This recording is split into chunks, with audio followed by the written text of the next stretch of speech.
Conservatives are the major party, and the Conservatives and the Liberals together have a majority in Parliament. Labour and the Liberals don't. They would therefore have to cobble together an alliance with an assortment of Scottish nationalists and people from Northern Ireland, all of whom would demand that the price of their support was that they would not have the same cuts imposed upon them as the English would.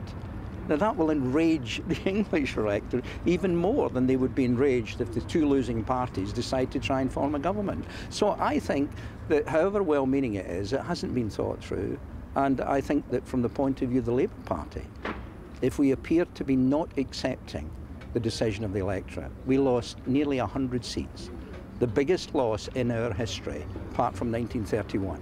And I think if we now decide that we're just going to cock a snoop at the electorate, or look that way, that the electorate will wreak vengeance on us and we will suffer most grievously in the future.